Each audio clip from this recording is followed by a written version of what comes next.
India's largest digital media network Suman టీవీతో చేతులు కలపండి. ఫ్రాంచైజ్ ద్వారా లోకల్ మీడియా పార్ట్నర్ అవ్వండి.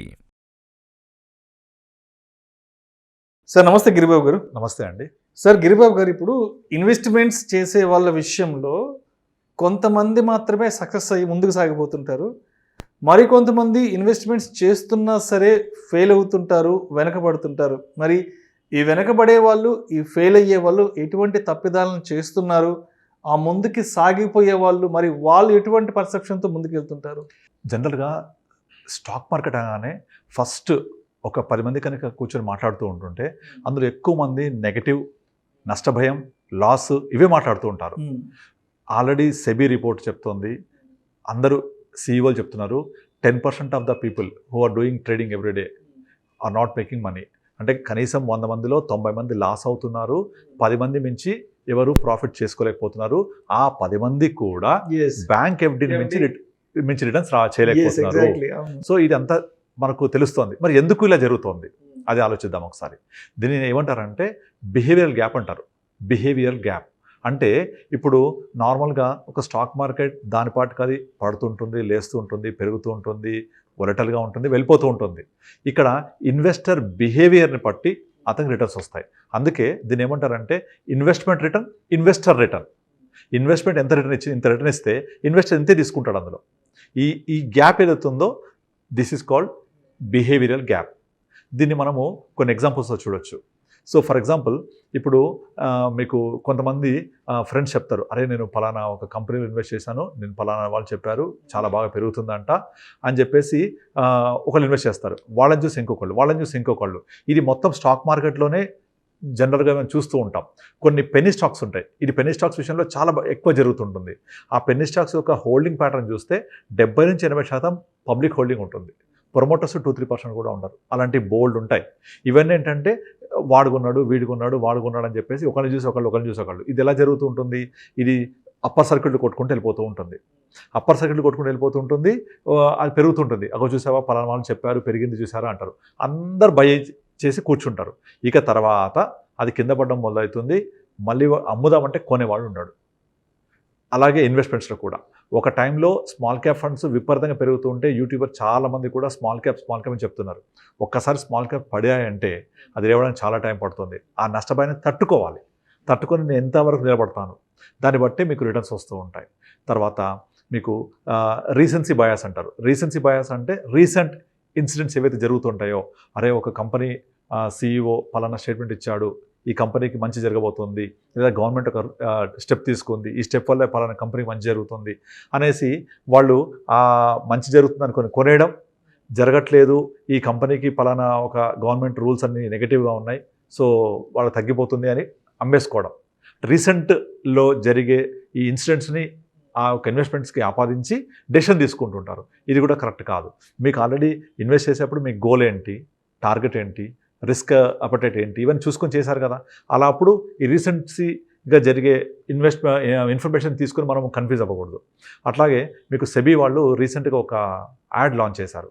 ఆ యాడ్లో ఏంటంటే ఒక బస్లో ఒకతను వెళ్తూ ఉంటాడు, కుమార్ గారు ఉన్నారే, కుమార్ గారు పలానా స్టాక్ కొన్నారంట అని చెప్తుంటాడు. అరే కుమార్ గారు కొన్నారని చెప్పేసి పక్కోడు అరే కుమార్ గారు కొన్నాడంట అని ఇతను ఇంకోటి చెప్తుంటాడు. అరే కుమార్ గారు కొన్నాడంటే అతను ఇంకోటి చెప్తుంటాడు. ఇట్లా ఈ చైన్ వెళ్తూ ఉంటుంది. లాస్ట్కి వచ్చేప్పటికి ఎవరికి కుమార్ అంటే ఎవరికి తెలియదు.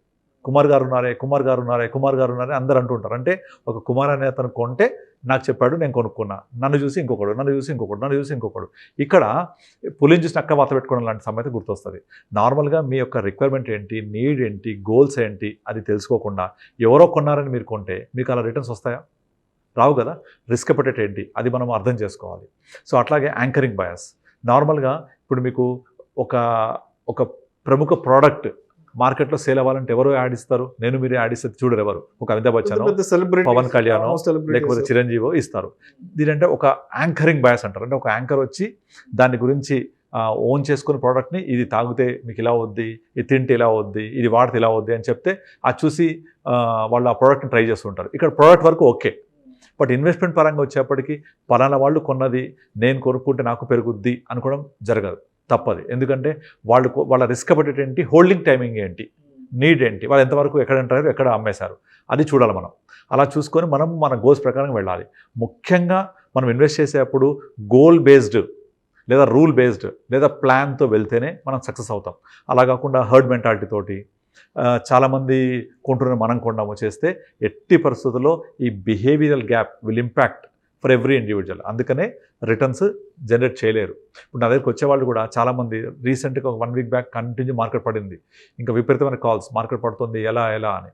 సో ఒక అడ్వైజర్ ఉంటే దానికి రీజన్ ఏంటి, ఆ మార్కెట్ పడడం యొక్క వెనక ఆంతర్యం ఏంటి, ఇది మార్కెట్ నిజంగా పడితే అది ఆపర్చునిటీయా ఇంకా పడుతోందా అనేది కస్టమర్కి ఎక్స్ప్లెయిన్ చేసి వాళ్ళని ఆ ఇన్వెస్ట్మెంట్ హోల్డ్ చేయడానికి ఒక అవకాశం ఉంటుంది. అలా కాకుండా ఇండివిజువల్ ఇన్వెస్టర్స్ వాళ్ళ సొంతగా డిసిషన్ తీసుకుంటారు, అది ఏమైపోతుందని. ఎగ్జాంపుల్ మీరు కరోనా టైం చూడండి, 2020లో మార్కెట్స్ 40,000 నుంచి 20,000కి వచ్చాయి. వచ్చినప్పుడు 25,000కి పడింది అంటే ఇది ఆపర్చునిటీ అనుకున్న వాళ్ళు చాలా గెయిన్ చేశారు. లేదు ఇంకా పడిపోద్ది, కుప్పగూలిపోద్ది, రేపు పొద్దున మార్కెట్స్ అన్నీ ఏమైపోతుందో తెలియదు, లాక్డౌన్ అయ్యింది ఏమైందో తెలియదు అనుకున్న వాళ్ళు నష్టపోయారు. చాలామంది ఇంకా పడుద్దేమని అమ్మేశారు కూడా. అలా అమ్మేసే వాళ్ళంతా నష్టపోయారు, ఎందుకంటే మార్కెట్ అక్కడ నుంచి వీ షేప్ రికవరీ తీసుకుంది. సో దానికి కారణం ఏంటి, ఇండివిజువల్ ఇన్వెస్టర్స్ పెరిగారు, పొటెన్షియల్ పెరిగింది, ఎఫ్ఐఎస్ వస్తున్నారు, ఇండియా పొటెన్షియల్ ఉంది, మనకు ఇండియన్ ఎకానమిక్ గ్రోత్ స్టోరీ చాలా చూడబోతున్నాం. ఇంకా ఇవన్నీ మనము కనుక ఆలోచించి వీటన్నిటికంటే ముఖ్యంగా మన గోల్ 2024 కాదు, 2025 కాదు, 2030 తర్వాత పిల్లల ఎడ్యుకేషన్ కోసము లేదా ఇల్లు కొనుక్కోవాలి లేదా రిటైర్మెంట్ ప్లానింగ్ ఇలా పెట్టుకుంటే ప్రాబ్లం లేదు. It's an opportunity to buy. ఇలా అర్థం చేసుకొని మనము ఆ ఇన్వెస్ట్మెంట్తో ట్రావెల్ చేస్తే ఎట్టి పరిస్థితుల్లో మీకు నష్టభయం ఉండదు, నష్టపోరు. అందుకనే ట్రేడింగ్ చేయొద్దు, ఇన్వెస్ట్ చేయాలి. ఇన్వెస్ట్ చేస్తే definitely you can make good money. అప్పుడు ఇన్వెస్ట్మెంట్ రిటర్న్, ఇన్వెస్టర్ రిటర్న్ రెండు సమానంగా ఉంటాయి.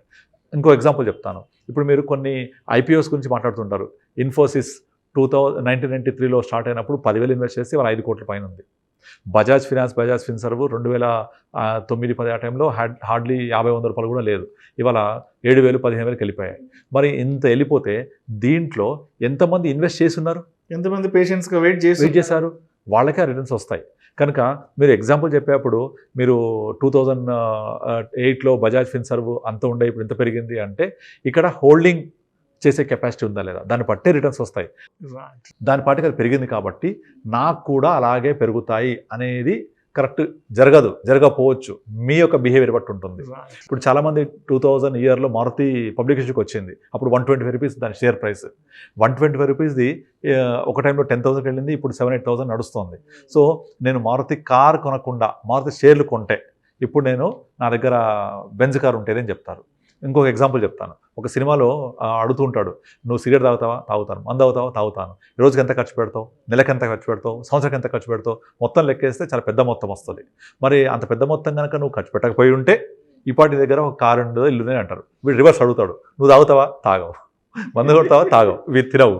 మరి నీ దగ్గర ఏదవన్నీ కూడా పెట్టావు అనగానే ఫేడ్ అవుట్ అయిపోతాడు. అలాగే ఉంటుంది ఇది కూడా. సో మనము తాగి తిని వేస్ట్ చేస్తున్నాము అంటే మరి కూడబట్టి అది నువ్వు నిజంగా అక్వైర్ చేసావా ఆ అసెట్, ఆ వెల్త్. సో అది ఆ డిఫరెన్స్ వస్తుందన్నమాట. కనుక బిహేవియర్ ఇదంతా కూడా.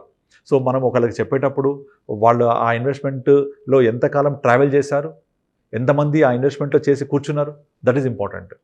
అందుకనే ఇన్వెస్ట్మెంట్ బిహేవియర్, ఇన్వెస్టర్ బిహేవియర్ ఎప్పుడు కూడా ఒకటి కాదు. అందుకనే మనం ఈ నష్టభయము, స్టాక్ మార్కెట్లో నష్టపోతారు, స్టాక్ మార్కెట్లో పడిపోతుంది, స్టాక్ మార్కెట్లో పెడితే ఇలా అవుతుంది అని చెప్తుంటారు. వాళ్ళందరికీ మ్యూచువల్ ఫండ్స్ బెస్ట్ ఆల్టర్నేటివ్. ఎందుకంటే అందులో ట్రేడింగ్ చేయం కాబట్టి ఇన్వెస్ట్ చేసి గోల్స్ కోసం వెయిట్ చేస్తాం.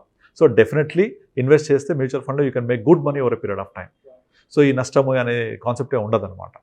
సో అలా అందుకే ఒక పీరియడ్ తర్వాత మనం ఎట్టి పరిస్థితుల్లో ఇన్వెస్టర్గానే బిహేవ్ చేయాలి along with investment. So definitely investor return, investment return ఒకటే అవుతాయి, మీ గోల్ అచీవ్ అవుతుంది. Thank you so much Giribabu garu. Thank you. Investments విషయంలో ఎందుకు కొందరు మాత్రమే సక్సెస్ అవుతుంటారు, మరి కొంతమంది ఎందుకు ఫెయిల్యూర్ అవుతుంటారు అనే అంశం గురించి చాలా చక్కగా తెలియజేసి thank you so much sir. Thank you.